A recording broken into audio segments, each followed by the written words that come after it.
Hello everyone, welcome to my channel. This is the American in Moscow. So, you would think from the footage I'm putting up here that I am, I don't know, somewhere in Alaska. I'm from the American South, so I grew up mostly in North Carolina, so I feel actually quite a bit at home in this surrounding.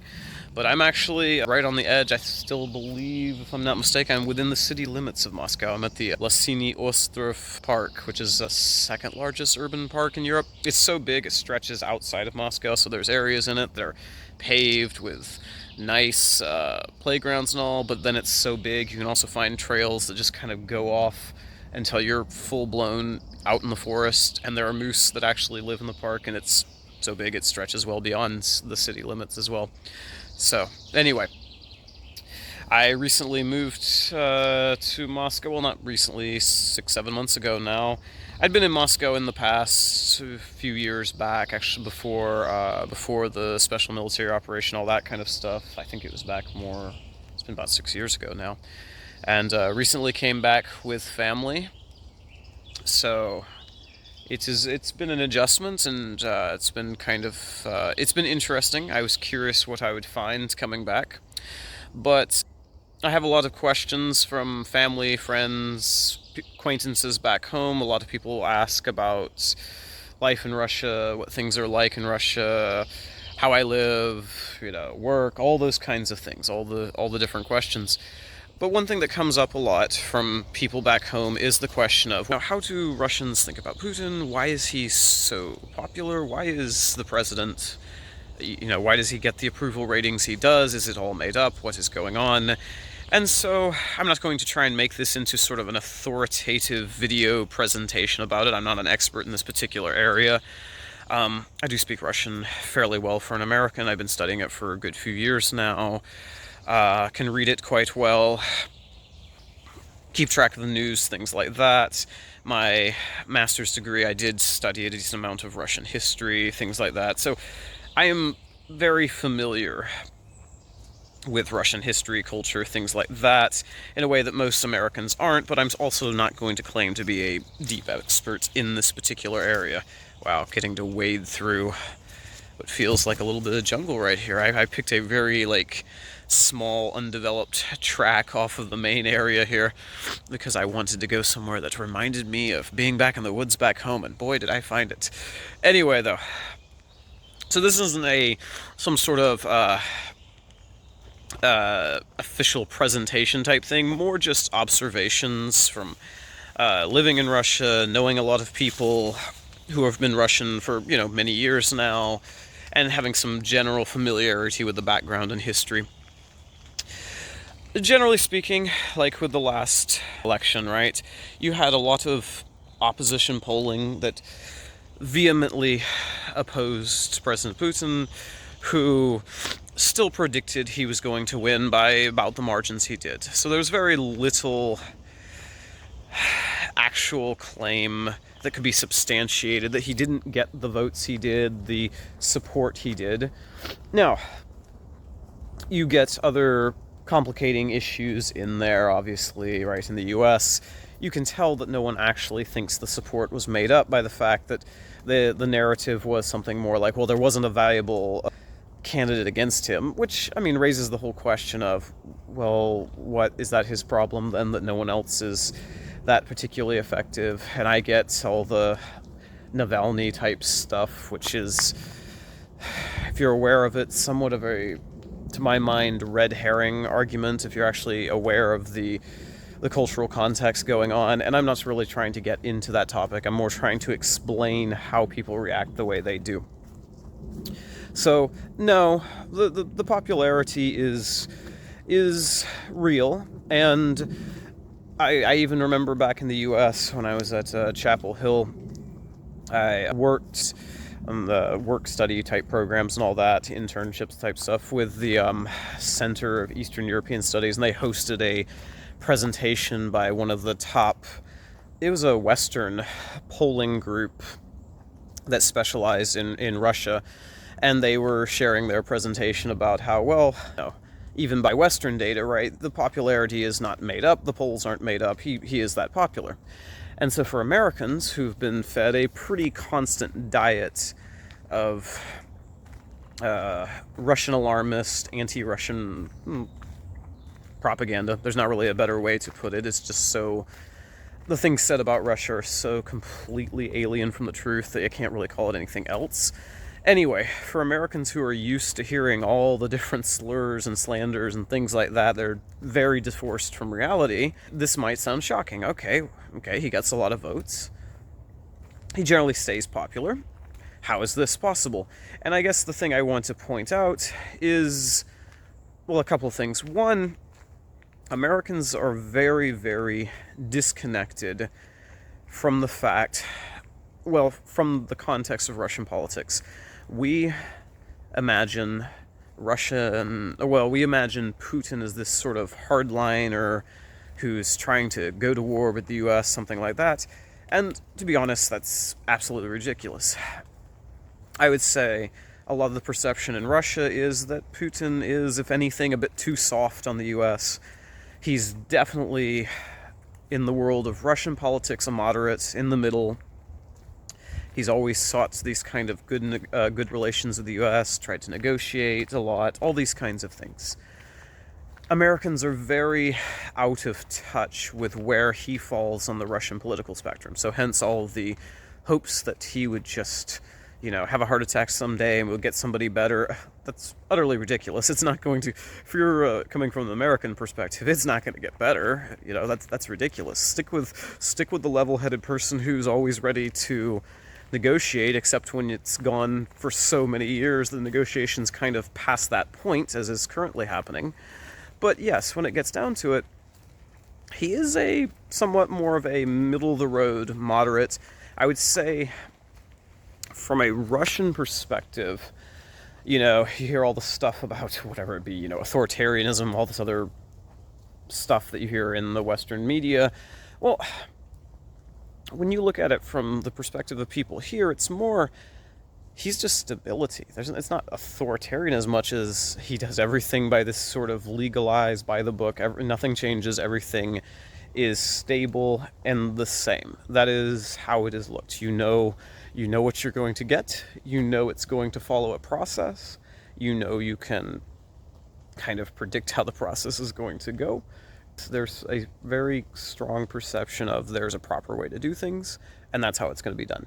For most people here, I guess we could say in the US, since he's the only person in the Russian government that most Americans seem to even know the name of, he's kind of become this sort of, they've created this sort of boogeyman to where he now is just sort of encapsulates everything that anyone doesn't like about Russia.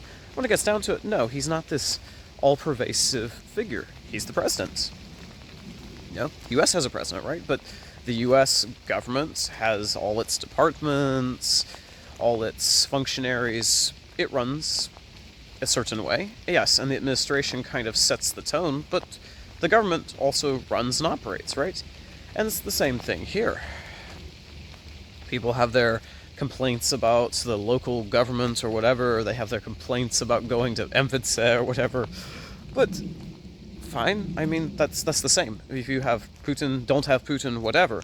But the one thing he as the president, I would say, is very symbolic of, is definitely setting the tone of trying to make sure that everything is very, very stable and reliable. As an overarching impression I get, that's kind of the hallmark of how everything coming, shall we say, from the top down tends to go with his administration, is a focus on stability. But this is what gets to my second point here, is Americans seem to have no historical consciousness of what we're coming from, right? After the fall of the Soviet Union, when you have the Yeltsin era, you have a somewhat cultural perception that there was a weak president in Yeltsin who, to a certain extent,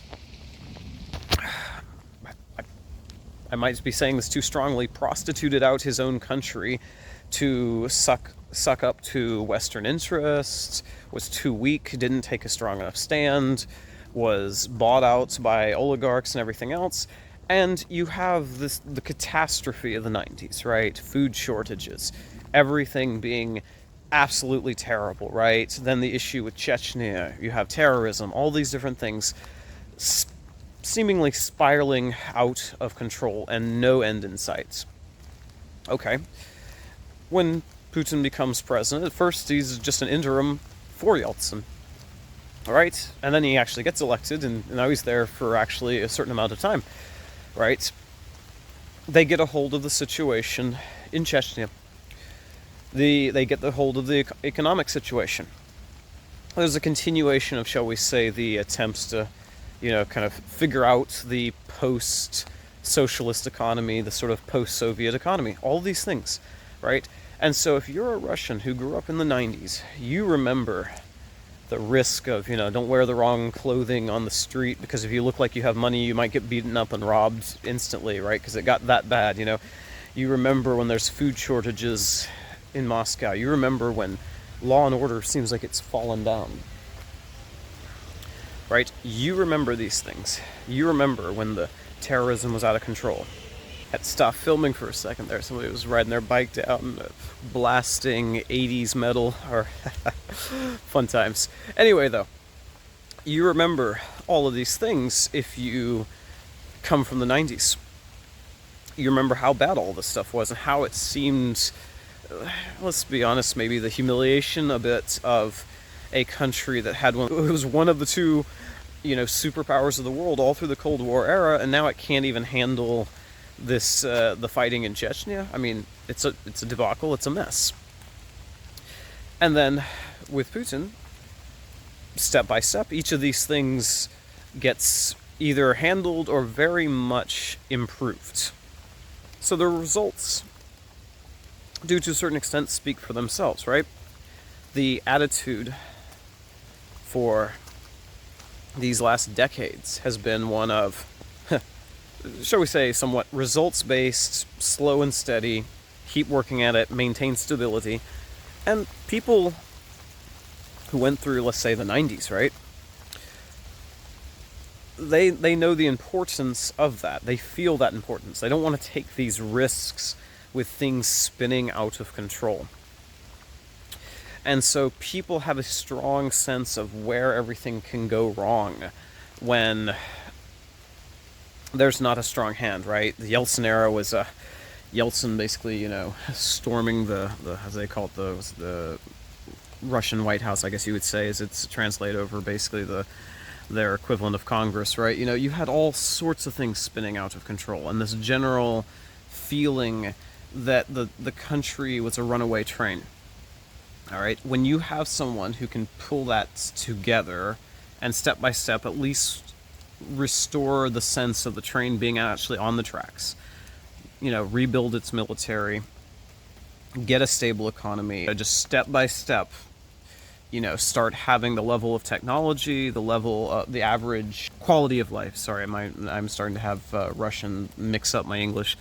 The average quality of life keeps improving, even if just steadily. But if there's a philosophy of, okay, stability and just incremental improvement and consistency, if you went through the chaos of what can happen when you don't have stability, you're going to have at least some appreciation for that approach. And so this is something where I don't think a lot of people in the West have grasped or really get a hold of. There's always this kind of perception of, oh, can't be, couldn't have that support, couldn't have it. It's like, no, Russian culture is very pragmatic, extremely pragmatic. So if you came through all this, if you're old enough to remember all this, it matters to you. And even a lot of the younger generation, right? They were raised being told about that, even the younger people who might not remember it, right? And so there is a very, very tangible result of his, shall we say, life's work in the presidency that most American presidents just don't have the time and just haven't left that kind of tangible legacy in the recent years, right? Okay, fine, you can have presidents further back who left, massive legacies, but still, when it gets down to it, from a American perspective, it's just hard to appreciate the tangible results that a lot of people feel from that. So when it gets down to it, yeah, if his name's on the ballot, realistically, yes, he's going to win because there are tangible results. There's things that people see. And so when people go through all these different things about not liking him, this, that, or the other, you just can't disagree with results. And let's be honest, I always find it a bit funny that so many, especially having a lot of friends who are conservative, the same people who will say, well, you can't trust the news because they made up all the stuff about Trump and they lied about him all the time. But when it comes to all the things about Putin, they instantly believe that he's as bad as anything that anyone ever wants to say. Well, when it gets down to it, like anyone in politics, he's a real person. His decisions make some people happy, make other people very unhappy. And as a result, even the stuff going after him individually has to be taken with this sort of balanced view. It's hard to know, just like it's hard with Trump, I know a lot of the people I have friends with are conservative, but even with Biden, it's hard to know what's true, what's false, all these different things. It all has to be balanced. So to a certain extent, when it comes to his personal decision, whether or not his personal life has issues or corruption or any of these other things, when it gets down to it, he's a real person, and it's hard to piece through any of this type of stuff because it's complicated. And look at this beautiful little area here, little kind of meadow area. One last point I'll make here as I sit on this bench in this quite beautiful spot out here in the middle of everything, is that when it also comes to sort of the tack ad journalism type stuff that you see with Putin, in the West, for some reason, a lot of people just kind of take this stuff as gospel truth. But if you think about it in context, right? I know a lot of people from the conservative Republican world, right, who are very bent out of shape about how MSNBC and CNN goes after Trump and point out that, well, a lot of this stuff is unsubstantiated, it's slanderous, there's very little evidence given, those kinds of things, right? And it's a fair point. Absolutely a fair point. And I'm going to point out for fairness that the script can go the other way too, and the Republican media is not exactly always honest and fair on its portrayal of the other side too, if I'm going to be fair.